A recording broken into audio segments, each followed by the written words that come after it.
이튿날 예수께서 갈릴리로 나가려 하시다가 빌립을 만나 이르시되 나를 따르라 하시니 빌립은 안드레와 베드로와 한 동네 벳세다 사람이라. 빌립이 나다나엘을 찾아 이르되 모세가 율법에 기록하였고 여러 선지자가 기록한 그 일을 우리가 만났으니 요셉의 아들 나사렛 예수니라. 나다나엘이 이르되 나사렛에서 무슨 선한 것이 날 수 있느냐. 빌립이 이르되 와서 보라 하니라. 예수께서 나다나엘이 자기에게 오는 것을 보시고 그를 가리켜 이르시되 보라, 이는 참으로 이스라엘 사람이라. 그 속에 간사한 것이 없도다. 나다나엘이 이르되 어떻게 나를 아시나이까. 예수께서 대답하여 이르시되 빌립이 너를 부르기 전에 내가 무화과 나무 아래에 있을 때에 보았노라. 나다나엘이 대답하되 라삐여, 당신은 하나님의 아들이시요 당신은 이스라엘의 임금이로소이다. 예수께서 대답하여 이르시되 내가 너를 무화과 나무 아래에서 보았다 함으로 믿느냐. 이보다 더 큰 일을 보리라. 또 이르시되 진실로 진실로 너희에게 이르노니 하늘이 열리고 하나님의 사자들이 인자 위에 오르락 내리락 하는 것을 보리라 하시니라. 아멘. 이번 방학 기간을 통해서 함께 나눌 책의 이름은요, 그 책의 주제를 따라서 우리가 성경 말씀을 함께 나눌 예정인데요, 그 책의 이름은 팀 켈러 목사님이 쓰신 인생 질문이라는 책입니다. 이 책에는 인생에서 우리가 마주할 수 있는 참 다양한 질문들이, 갖가지 질문들이 등장하는데요, 또한 이 질문들은 당연히 성경에서 나타난 질문들입니다. 우리가 인생에서 마주하고 있는 인생을 꿰뚫는 그 다양한 질문들은 당연히 진리를 선포하고 있는 성경에서 그 답을 주고 있고요. 또한 우리는 이 다양한 질문들에 대한 대답을 함께 성경을 통해서 확인해 보고자 합니다. 그 첫 번째 챕터에서 우리에게 주고 있는 질문은요, 오늘 본문에 등장하는 나다나엘이 했었던 나사렛에서 무슨 선한 것이 날 수 있느냐라는 질문이었습니다. 이 질문은 누구나 할 수 있는 질문이고요, 또한 그리스도인에게 있어서 반드시 필요한 질문이기도 합니다. 나사렛에서 무슨 선한 것이 날 수 있느냐라는 질문은 성경 본문에서는 그 지역적인 특징을 반영하고 있는 질문이지만 근본적으로는 사람이 뭐 다 똑같지 뭐 라는 생각으로부터 나온 질문입니다. 세상은 예수님을 평가할 때 예수님의 신성을 절대적으로 부정합니다. 그래서 예수님을 그저 3대 성인 중에 한 명쯤으로 여기는 것이 바로 세상이 예수님을 평가하는 정도이죠. 심지어 유대인들은 예수님을 거짓 선지자, 심지어는 사기꾼으로까지 그렇게 예수님에 대하여서 평가하고 생각합니다. 과연 예수님이 정말 구원자이시며 부활의 주님이신가? 여러분, 이 질문은 반드시 누구나 한 번쯤은 스스로에게 물어보아야 할 질문이며, 또한 그 해답을 우리는 성경에서 찾고 확인해야 합니다. 이 과정은 매우 중요한 일입니다.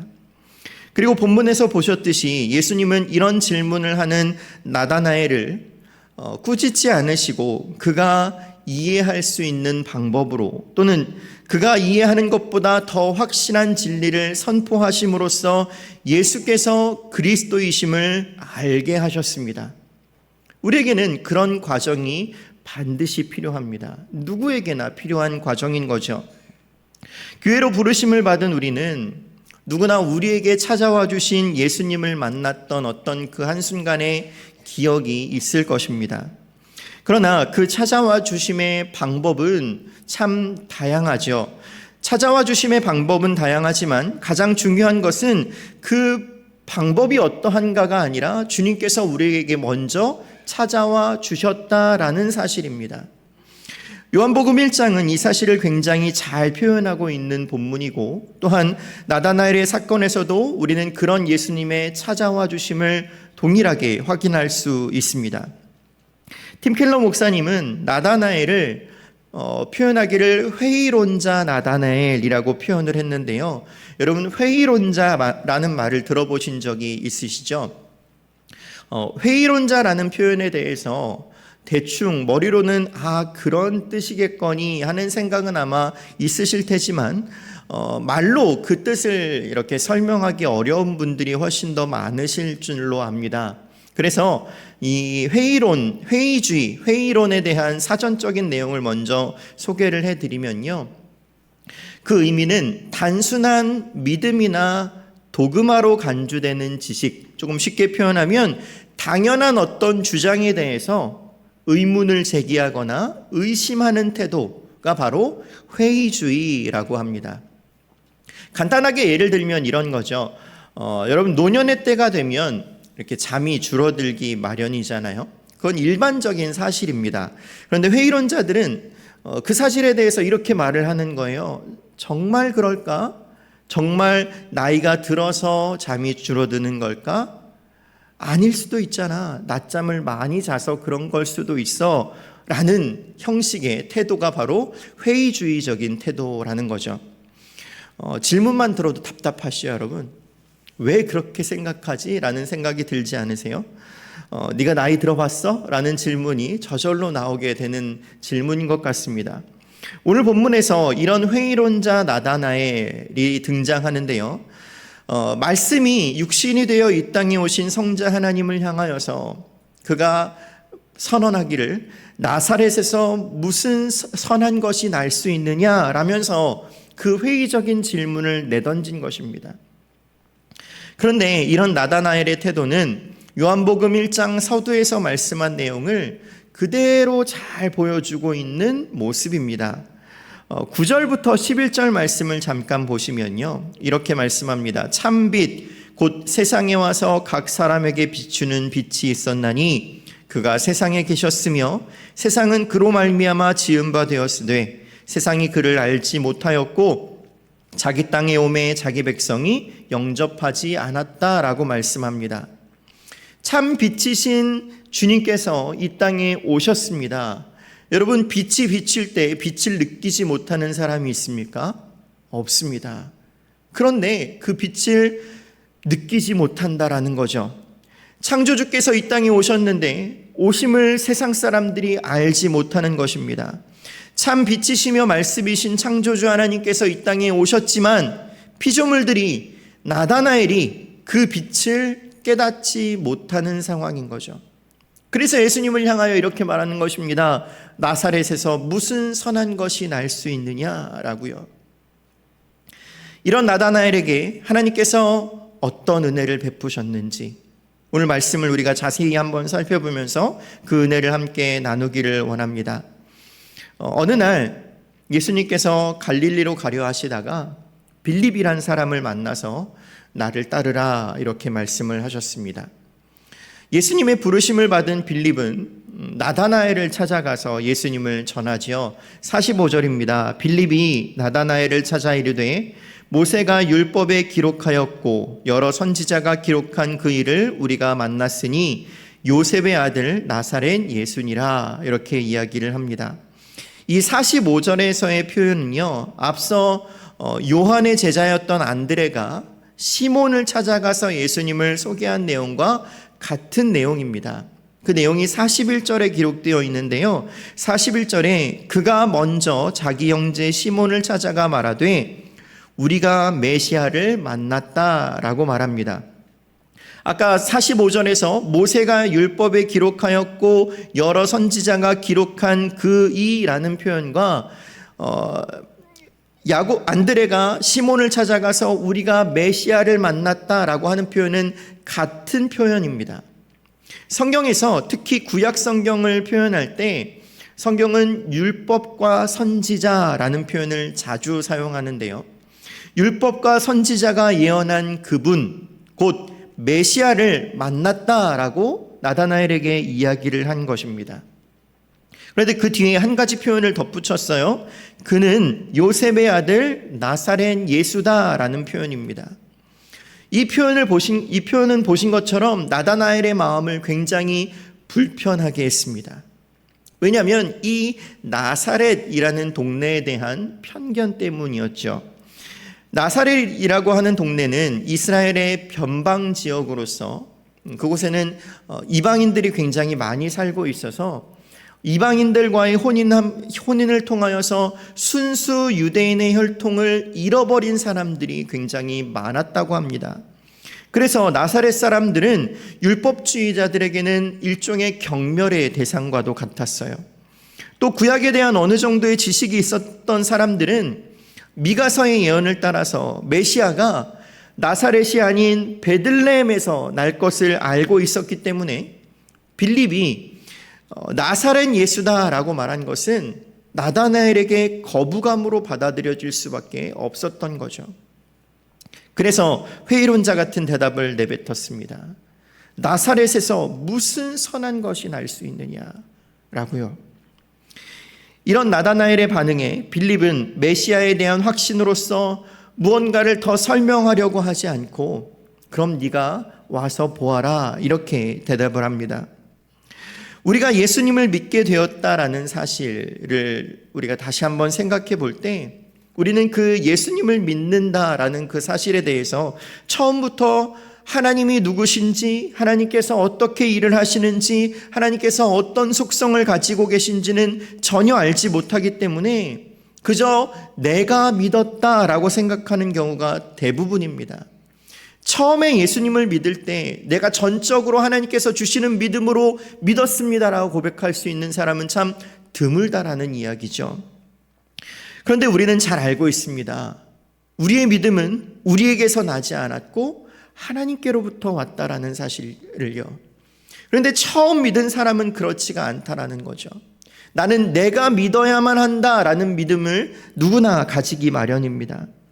여러분, 우리는 다 나다나엘 같은 사람들이었습니다. 복음에 대한 관심이 없었고 복음을 들은 이후에도 천국에 대한 어떤 필요성은 있었을지 몰라도 하나님을 더 알고 싶어하는 열정은 우리 안에 처음부터 없었습니다. 그렇게 표현하고 싶지 않지만 우리는 다 복음과 진리에 대해서 회의론자 같은 사람이었습니다. 요한복음이 이 사실을 증명해주고 있죠.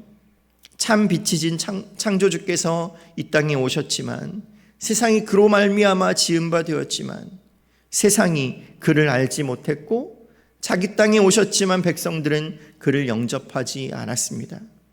우리가 그런 사람들이었습니다. 그럼에도 불구하고 그런 우리가 또한 나다나엘이 진리 앞으로 나올 수 있었던 동기가 무엇입니까? 빌립의 전도 때문인가요? 그렇지 않습니다. 전도는 빌립이 했지만 나다나엘을 부르신 것은 주님이었습니다. 우리가 그런 은혜를 받은 자들이라는 거죠. 빌립의 요청을 따라서 나다나엘이 주님 앞으로 나아갈 때 멀리서 나다나엘이 자기에게로 오는 것을 보시면서 예수님께서 이렇게 말씀하셨습니다. 보라, 이는 참으로 이스라엘 사람이라 그 속에 간사한 것이 없도다. 여러분, 이게 무슨 뜻일까요? 예수님께서 나다나엘을 향하여서 참으로 이스라엘 사람이라고 말씀하신 것은 이어서 그 뒤에 나오는 그 속에 간사한 것이 없다라는 것을 설명하기 위한 말인데요. 여러분, 그리고 간사한 것이 없다라는 것은 두 마음을 가지지 않았다라는 의미입니다. 나다나엘을 향하여서 참으로 이스라엘 사람이다라고 표현하신 표현은 바울 사도가 로마서에서 말씀한 것처럼 이스라엘에게서 난 자들이 다 이스라엘 하나님의 백성이 아니라는 표현에서처럼 너는 정말 참으로 하나님의 백성이구나 라는 뜻입니다. 여러분, 그런데 나다나엘이 어디를 봐서 참 하나님의 사람이며 간사한 것이 없고 두 마음을 가지지 않았다고 말할 수 있는 건가요? 여러분, 예수님은 왜 이런 표현을 나다나엘에게 하신 걸까요? 그 이유는 예수님께서 나다나엘을 보실 때에 그 마음의 깊은 곳에 있는 그의 진심과 가난한 마음과 또 하나님께서 그를 선택하신 것을 다 알고 계시면서 그가 예수님을 따를 자임을 이미 아셨기 때문입니다. 48절에서 나다나엘이 나를 어떻게 아십니까? 라고 물은 것은 자신이 정말 간사하지 않은 사람이어서가 아니라 자신에 대해서 뭔가를 아는 것처럼 말씀하시는 그 예수님을 향한 신기함의 표현인 거죠. 나다나엘의 질문에 예수님께서 너를 부르기 전에 내가 무화과 나무 아래에 있을 때에 보았노라 이렇게 말씀하셨습니다.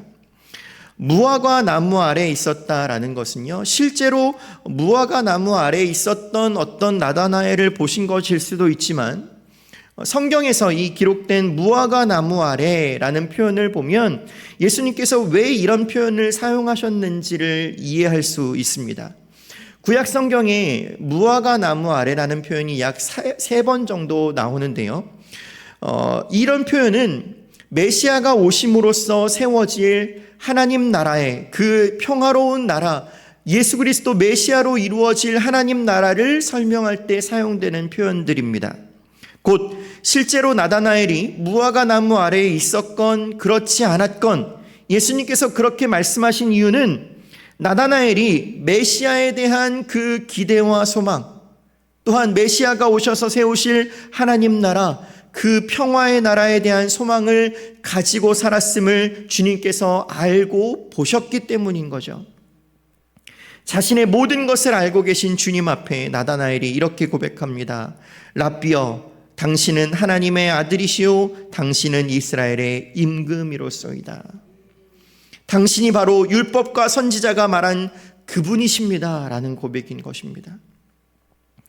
나다나엘이 주님을 만나고 그가 변화되는 사건을 보면 그냥 어떤 한 사람이 예수님을 믿었다라는 간단한 이야기처럼 보일 수도 있지만 여러분, 이 안에는 놀라운 하나님의 일하심과 은혜가 숨겨져 있습니다. 그리고 그런 하나님의 은혜가 나다나엘을 회의론자에서 신자로 바꾸어 주신 거죠.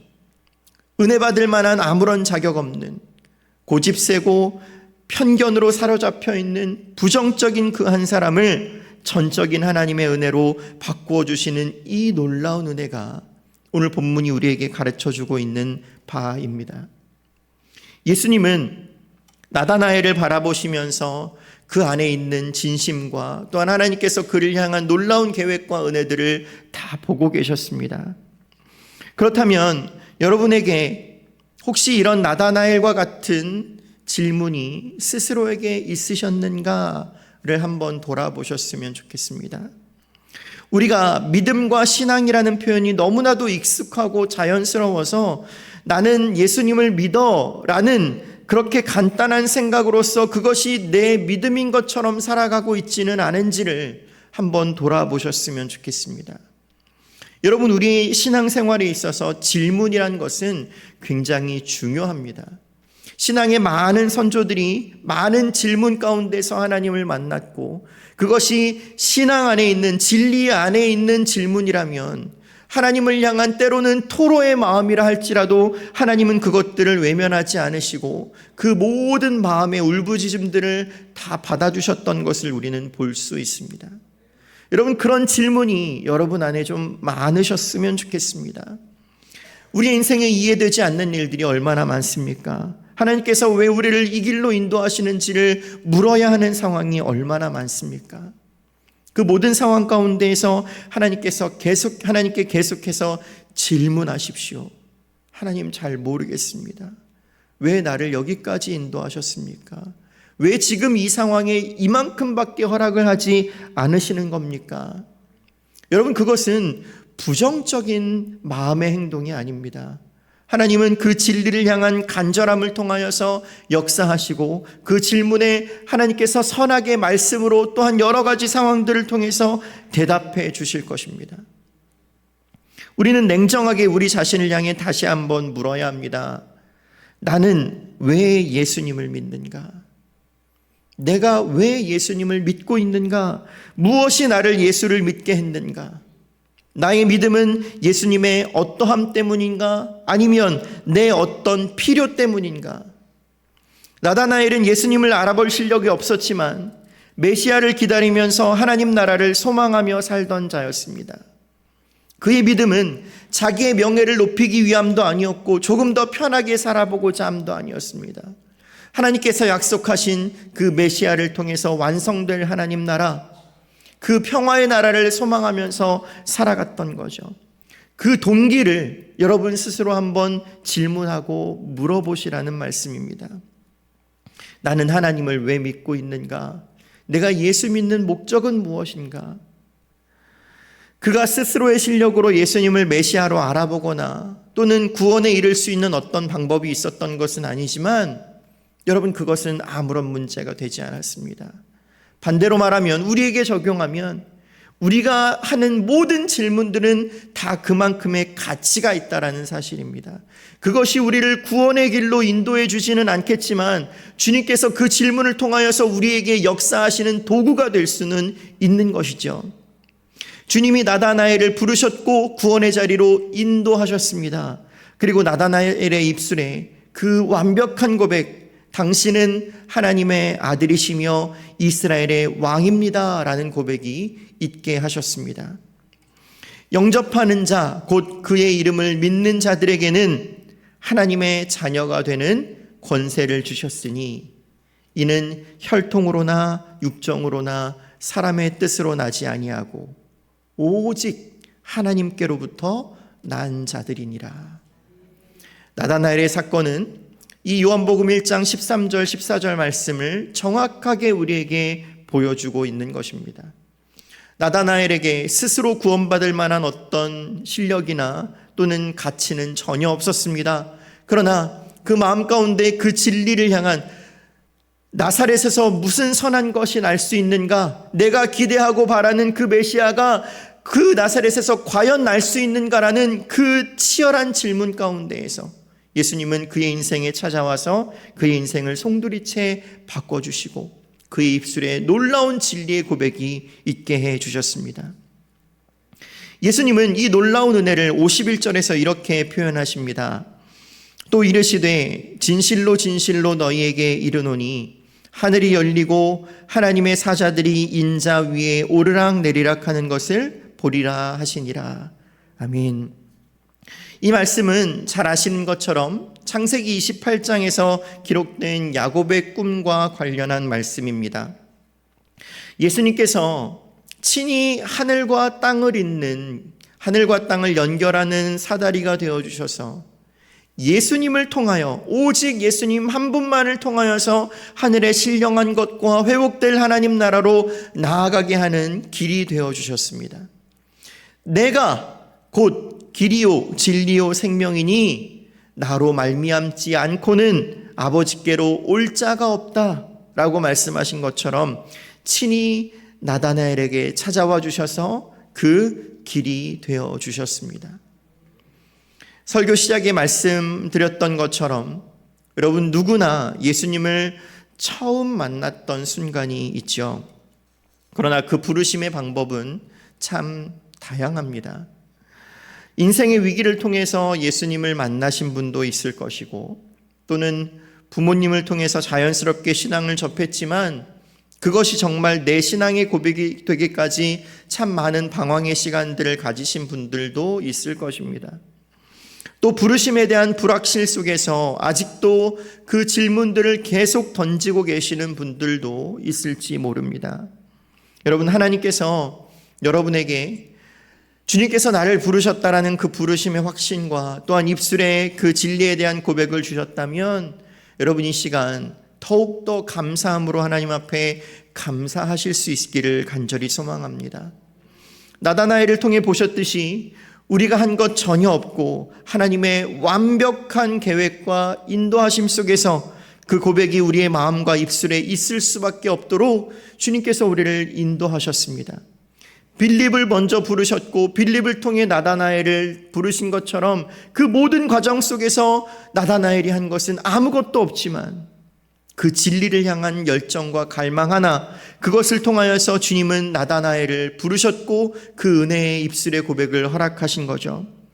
또는 반대로 아직 믿음의 고백이 온전히 선뜻 나오지 않아서 인생에서 가장 중요한 질문이라고 할 수 있는 이 진리에 대한 소망을 가지고 계신 분이 이 자리에 계시다면 여러분 이 시간 주님께서 이 말씀을 주신 분명한 이유가 있음을 알고 그 완벽한 한치의 오차도 없는 하나님의 부르심으로 여러분들에게 다가가고 계시다라는 사실을 깨닫고 주님의 손을 굳게 붙드실 수 있기를 바랍니다.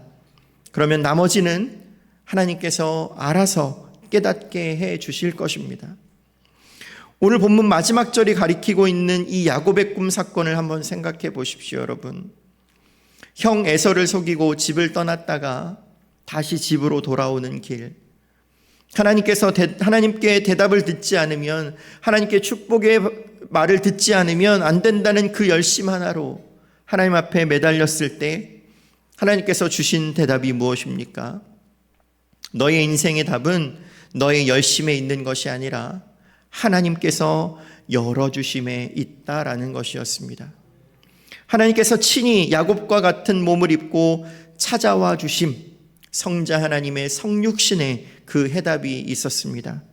그렇게 야곱에게 찾아와 주셔서 야곱과 씨름해 주신 하나님은 하나님의 때가 되어서 친히 이 땅에 오셔서 우리에게 새롭고 산 길이 되어 주셨습니다. 중요한 것은 회심의 체험이나 방법이 아니라 지금 우리가 그 구원의 자리에 있다라는 사실입니다. 우리가 그 은혜를 입었고 우리가 말로 다 표현할 수 없는, 다 설명할 수 없는 그 놀라우신 하나님의 계획과 일하심을 통하여서 우리가 이 자리에서 하나님을 찬양하고 예배하고 있다라는 사실이죠. 하나님은 만 가지 방법으로 그의 어린 양들을 부르시고 계십니다. 처음에는 나다나엘처럼 우리가 갖고 있는 편견이나 세상적인 이치를 따라서 복음의 진리를 거부하고 판단했을지 모르지만 그 연약한 자를 하나님의 자녀로 또한 주님의 제자로 부르신 예수님의 부르심에는 결코 후회하심이 없으며 부르신 자들을 반드시 영광되고 영화롭게 하실 것입니다. 여러분, 그 하나님을 신뢰하실 수 있기를 바랍니다. 그리고 끊임없이 질문하십시오. 하나님, 나는 제대로 된 길로 가고 있습니까? 주님, 내가 오늘 제대로 된 방향을 향해 나아가고 있습니까?